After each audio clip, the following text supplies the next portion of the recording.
Continue our live coverage here of the Osun State governorship election, where we understand the candidates, or at least most of them, have already voted. Cardinal amongst them is the governor, Ademola Adeleke of the Accord Party. This morning, we're joined by our first guest, who is a lawyer and a legal analyst, to help us look at not just these immediate electoral events happening in Osun, but our electoral process overall, especially given that we are in what we now know as a democracy. Barrister Muhammad Abdulaziz, thank you for coming on the program. Thank you very much, sir. It's a pleasure to be here. Amazing. I'd like us to begin with, I mean, you and I once at least had talked about the electoral process. We particularly had looked at the Electoral Act. And for many people, they said Ekiti and Osun gubernatorial elections will test this extant law, as it were. When you look over your shoulder now, what's your assessment as a lawyer? Well, for me, I think the new Electoral Act, we are seeing in its manifestation. So far so good, and year in, year out, it has always been said that certain elections will serve as litmus test for a new administration, especially the INEC itself, for preparing for the next electoral year for the general elections. So it is true, and I agree with that assertion, that you have to measure the success or whatever is recorded in Osun and subsequently in Ekiti, and from there we'll be able to assess and see how prepared we are for the general elections. So looking back now, I think it's a good assertion, and INEC should sit up. Nigerians are watching, and just like you said, the democratic process is a collective thing. It's a collective thing where everybody serves as a watchdog to the dogman. That's what makes it interesting. But then again, there's a little beyond that. You are a lawyer. You are very interested in constitutionality, all right, especially as it has to do with our governance system. But there's a challenge. Every election cycle, whether it's the general election or off-grid elections, seems to place an indictment on the judiciary, and that's very troubling in a democracy, especially. What are your thoughts in that regard? Well, when you say there's always an indictment on the judiciary, I wouldn't know which angle you're talking about. Because, for example, we finish an election, and then the next thing you know is, of course, many of those cases will end up at the tribunal, and then we'll move all the way up to the Supreme Court, in the case of the presidency, for example. And then you hear that, well, some of those cases were pre-election matters. Some of them are, within the political parties. I mean, the judiciary cannot intervene or interfere, blah, blah, blah. And then you see controversial judgments coming out from different courts of coordinate jurisdiction, and so on and so forth. So much of complications in the process. And the judiciary gets fingered as being a part of that problem. All right. So for me, what my opinion is, and my position is that when the politicking starts as pre-election, towards the election time, talking about the party primaries, or if it is consensus candidate, and going to publication by INEC, and now going to the polls. You see, those dynamics are controlled by the political forces generally, and the electorates, the people who want to vote. So it's always out of the hands of the judiciary at that stage. Of course, usually what ends up in the courts as pre-election matters are, okay, so this candidate emerged, I'm supposed to emerge, and so it becomes a pre-election matter. And most of the candidates that approach the court, the law is there. Our laws are there to enable a democratic process. So the ability for you to challenge the outcome of a primary, you're exercising your fundamental right. And so when you approach the court to test or to seek reliefs as regards the primaries, I personally feel that there's nothing bad about it. However, just like I always said, that the judicial system is a kind of system where we are more acquisitorial, not inquisitorial. So much so that it is, which you present your case, the other party presents his case.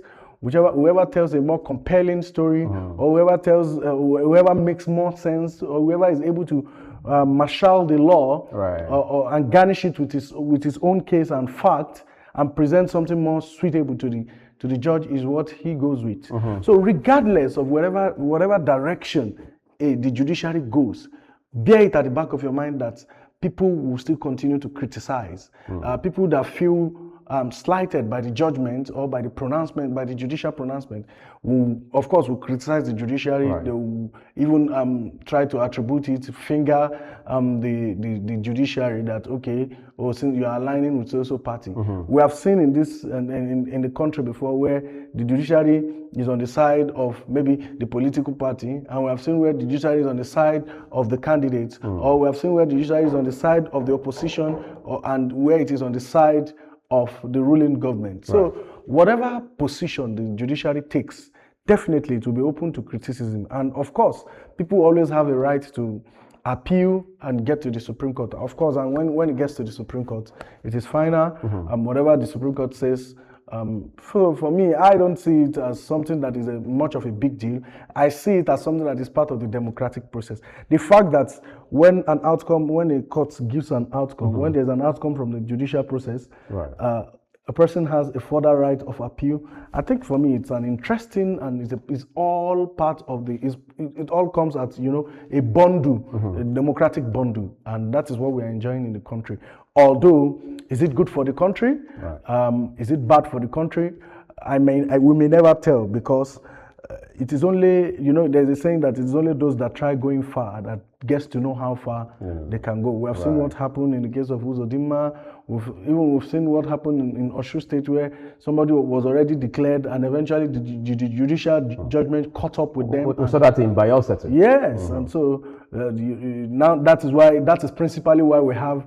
It happened in Osun, of course. We have several off-grid elections. Yes, off-grid election, and that is what happened in Osun. So it's quite very interesting, and something I call a jurisprudential, dynamics at play. Yeah. I asked that question because you see, of course, you are a bona fide member of the Nigerian Bar Association. Your association, not too long ago, the leadership of the NDA said, look, lawyers should not take briefs that border on internal affairs of political parties. At that time, I spoke with lawyers on television and off television, and they said, look, the NBA, with all the respect we have for the association, cannot determine for lawyers individually what briefs they can take and what briefs they can't take. Because as lawyers, your first understanding is that everyone has a right of hearing, everyone has a right to be represented by a lawyer. Therefore, whether it's internal or otherwise, within the party or a political entity, we have the right to take up those briefs. At that time, as a lawyer who is also a member of the association, what were your sentiments? Yeah, well, my sentiments at the time was that the new Electoral Act did envisage something like this. There's something called ouster clause. The Electoral Act of 2026 did made some provisions with regards to internal political parties that the courts will not have jurisdiction, and so on and so forth. I think this is coming as a form of improvement on what we have, and we are learning from the past. In the past, you see, the court is inundated during election matters, and these are sui generis cases that have limited number of time. Once you file the matter, you have 6 months to complete it. So it's always very, very dicey. Is it 6 months or 3 months? 3 months, yeah. 30 months, yes, 90 days to complete it. So it's kind of mount a lot of pressure on the judiciary, and so over time it has been reviewed, and most of these cases usually ends up being internal political parties, and the courts. Even the Supreme Court has said the courts have no business dabbling into the affairs of political parties. The only time and the only place when the court can come in is when there is non-compliance, substantial non-compliance with the party constitution, the Electoral Act, and the guidelines and the guidelines. And so, for me, I still feel that those briefs will still come because anybody can say, I have a right of action. This is not an internal political party.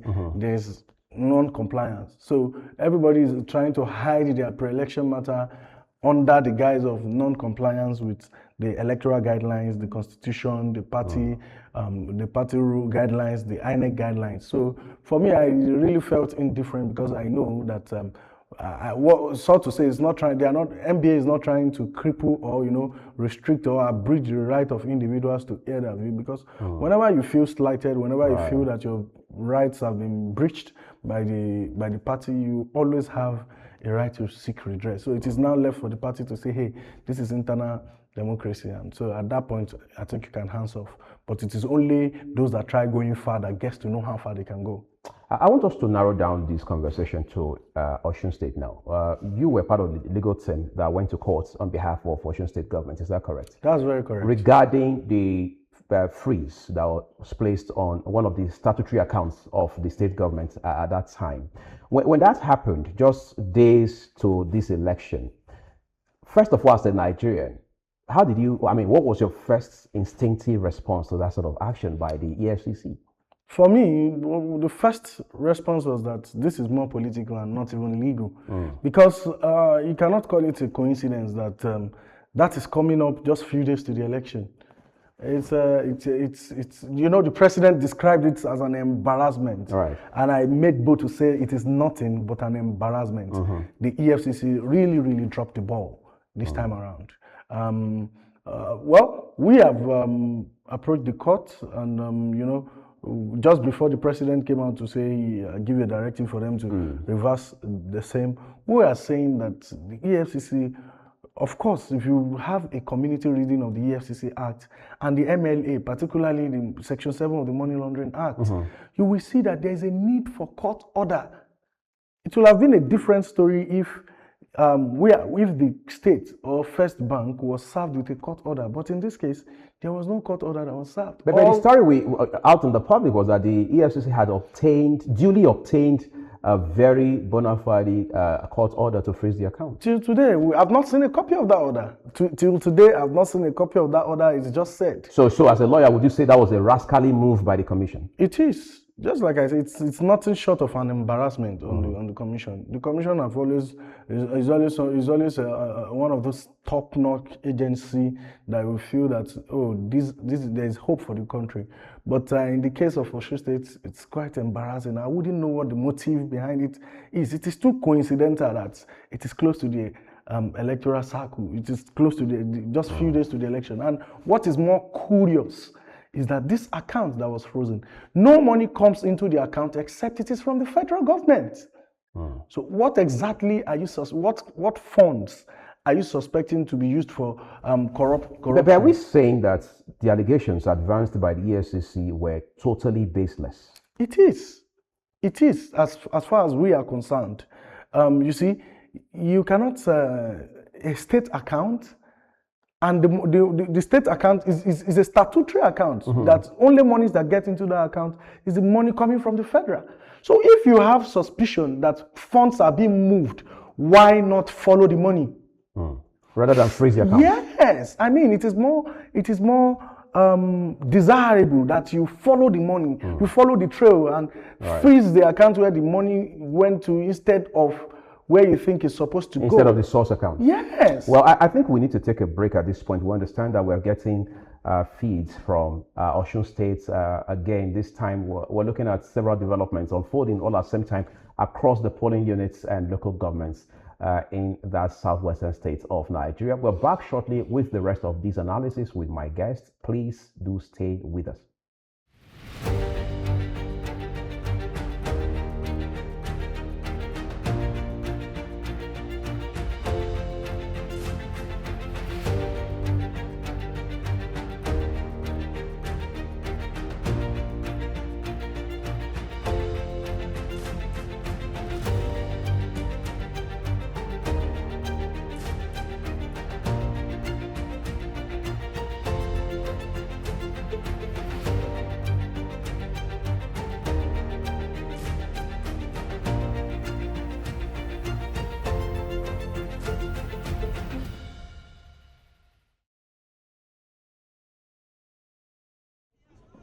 All right, let's begin to. Okay, just to give you an idea, a while ago you saw footage there of quite a number of things going on at the same time in the state. Some people obviously looking at some sort of posts on a notice board, apparently trying to be sure if they were at the right polling units. And then, of course, just to be properly guided. Besides that, you also realize that, okay, well, apparently what you see on the screen now is accreditation going on.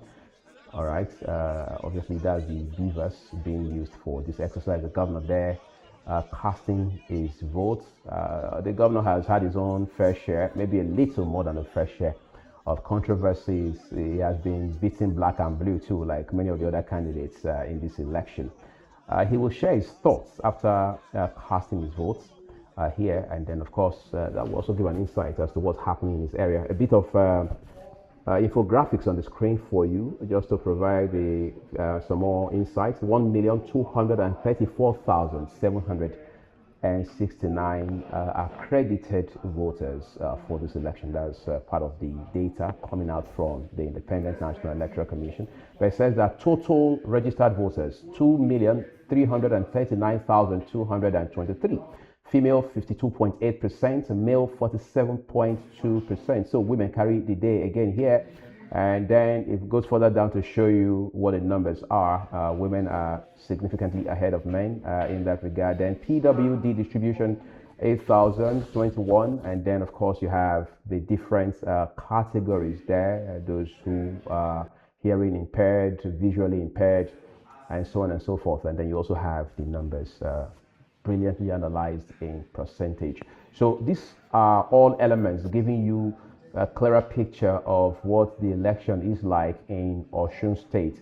Evidently, these figures came out from the Independent National Electoral Commission. But one of the concerns that Nigerians always have is, in the end, these figures do not match with the outcome, do not match with the realities on the ground. But it's good that we have the figures. We can't plan, we can't move forward as a people without having data like this to drive conversations and to help understand where there are gaps that need to be filled. Again, this is another polling unit. You see voters there waiting to take their turns to cast their ballots.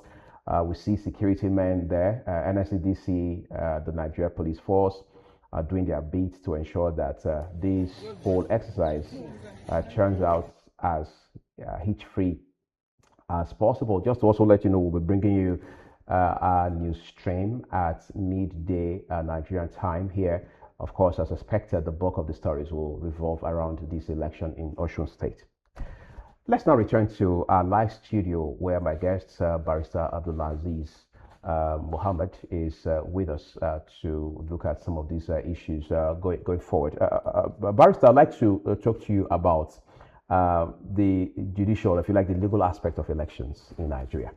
I've spoken to several political analysts, some of them lawyers like you. They say, look, whether our elections or our democracy in itself will survive or not, the bulk of the work is not in the hands of the political actors or their political parties. It is in the hands of lawyers. In fact, some of them have even alluded to the possibility that lawyers are, as it were, complicit in some of the anomalies we have seen with our electoral process in this regard. As they say in court, how do you plead? Definitely guilty as charged. The system truly, it's really dependent on a good law, right, or a good legal system is going to aid the development of that system. And so when our laws are put together in such a way that it aids democracy, it makes it easy for the electorates to exercise their rights easily. It makes it easy for those who are seeking to be elected to get elected to the post they want and defend their mandates. It speaks to the quality of the judicial system.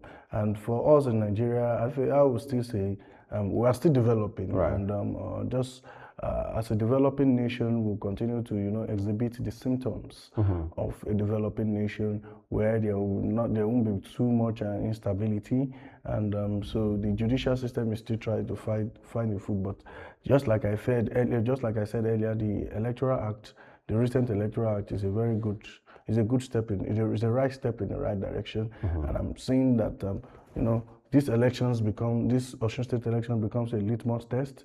The subsequent ones become a litmus test, and subsequently we'll see that there will be development. So it's more of a collective responsibility. Let the politicians do their own part. Let the lawyers do their own bit. Let the system, the judicial system, the judges to do their own bit. And we're beginning to see that as we work hand in hand, we'll continue to see that our system is growing and is becoming more and more efficient. Have you ever been bothered, and to what extent, for instance, about this vote buying phenomenon that has come to sadly characterize our electoral process? Well, vote buying as it is, of course, we know it is illegal, but it has become the reality, our reality in this part of the world, because it appears that there's so much suffering in the land, and the politicians actually know how to use that as a tool to gain power. And so when it is electioneering time, they are closer to their people. They do all sorts of empowerments. They do all sorts of, campaign, medical outreach, youth empowerment, and so on, women empowerment, and so on and so forth. And you see, what it also, shows that there is really, really suffering in this land, because if people are ready and willing to take meager sum and take a meager sum, do the bidding of the politician, and suffer for the next 4 years, I think it's a conscious decision, and there's a form of cognitive illusion behind it, with the illusion of, okay, let me just take this after I've not eaten, or so the vote buying thing has become so deeply entrenched that I don't see us getting rid of it anytime soon, actually, because it's so deep. It's something that is very, very, very deep. I tell you, there's suffering in the land, and just like they say, the rich knows how to exploit so that the poor gets poorer and the rich gets richer on their backs. Before we take another break, I want to ask you about opposition as it stands today. We understand there's a certain body now called G100. They say their ultimate objective is to see a situation where political parties on the opposition side can form or forge a common front against the ruling party, which is the APC. In fact, they had already scheduled a kind of, if you like, a town hall for Tuesday, but by 48 hours ago, we understand it has been moved to sometime towards the end of August. As it stands today, what we have in Nigeria at best, just to put it mildly, it's more like a depleted opposition. And we have seen that happen in Osun State as well. How do we build a viral opposition, not just to talk down whatever it is that the ruling party is doing, but to be able to challenge the ruling party to deliver more of the goods for the people? Yes, you see, our opposition in Nigeria is usually more of a talk shop. It's more of something that is not so deep, because there is selfish interest. There are so many dynamics. There are so many dynamics that are happening behind the scene. So we don't have a formidable opposition in the country. And I'm hoping that, you see, the G100 thing that recently came up, we are hoping that we'll see, we are waiting. Nigerians want to see what they can do. But opposition, as it were, in the country, we all know that what is about, castigating the ruling party, every policy, and not really, apart from that, not really putting the materials where they are supposed to show some workings. Where they are supposed to do that. For this kind of conversation, I think we need to borrow a leaf or two from the Europeans the Europeans or in the United States. We see how they do it. The opposition gives the government of the day a run for their money. So if opposition just wins a few seats, they make sure that those seats that they win, they try their best, use it to, and 100% of the influence of that seat, they use it and mount pressure on the ruling party. So opposition as it is in this country is because I want to become this, I want to become that, and because I didn't get the ticket in this party, I'm jumping to the next party. That one too, there's a leadership problem, I'm jumping to the next available one. It's just it's just a bandwagon thing, and it's not really making sense. As far as I'm concerned, we don't have a very good and formidable opposition system in Nigeria. And I'm hoping that the narrative will change, because in recent time we have seen, we are beginning to see a certain level of political consciousness that we have not seen in the past, especially with the use of social media now. I am hoping that all those conversations that takes place on the social media, we're able to show up for it and put our money where our mouths are on the social media. Okay, well, that's a beautiful place to leave it quickly at this point, everyone. We're taking another break now. When we return, we'll delve deeper into the developments in the Osun governorship election, where things are already jumping off at this point in time. We do encourage you to stay with us here as this special coverage of Osun State governorship election 2026 continues, and at top of the hour midday Nigerian time, we have news stream for you. Don't go away.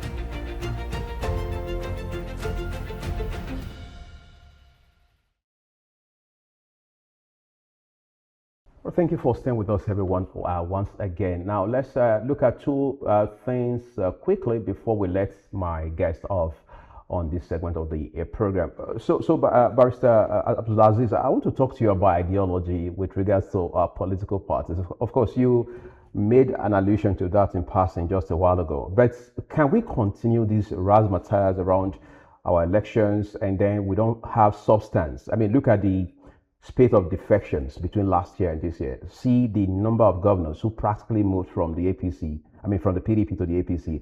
Of course, in the case of Kano, the gentleman moved from the NNPP into the APC. Something many had said would never be possible, but today the rest is history. To that extent, can we say we have political parties driven by ideology, or we just have a bunch of political special purpose vehicles? I agree with you. That is, I agree with the latter. I think it's just political special vehicle. Yeah, SPVs, special project vehicles. We are not really, from the spate of things, we're not really serious about politics. We're not really serious about moving this country forward, because at the end of the day, it is all about personal interest. It is all about personal interest, personal gain, personal, selfishness, selfish interest. You don't really see, people don't really have people at heart when it comes, our politicians, I'm sorry to say, just very few of them do have the genuine interest to serve. Most of them are there for their own selfish interest, and that is why you see them rigmarole from here to here, from right to left, from left to center. So it's really a messed up system where we don't have, that is what is making us not have political stability. There are people that have moved from as far as up to 7, 6, 5 political parties in the space of just last 4 years, from one party to another party. Of course, as much as we want to say it, we're enjoying it, it's a democratic thing. As much as we want to say that it's actually being democratic, we should begin to circumspect that what are the motives behind all these actions and inactions by a political party. And the country as it is currently, it has been, the government of the day has been criticized that they are also stifling opposition. Well, if the opposition has not put themselves in that position to be stifled, they won't have been stifled, because if the opposition is formidable, it will have been very easy, it will have been very hard for any government of the day to break them. or to break their spirit. But when you see that there's always a selfish interest, all the government of the day needs to do is to appeal to certain interests to be able to pull strings. When I believe you will know that some of those things that happen within the opposition, there are strings being pulled. And as we are suspecting that it might be by the government of the day, it's actually possible. What we are saying at the end of the day is that let us have a good democratic system. Let our leaders, the quality of our leaders, let them be called to serve. Let them, the zeal to serve should be what they are projecting to the public, and not the zeal to serve their respective personal or selfish interests. Interesting. On a final note, let's talk about money and our elections. Is it your opinion that our elections are over monetized in Nigeria? They say democracy is expensive, so where do we draw the line? Yes, it is. I agree with that. I can't fight that assertion. It's hugely monetized because for everything you do politically, you have to invest huge sums of money. I have seen people who become very bankrupt because they are tempted to contest for one seat or the other.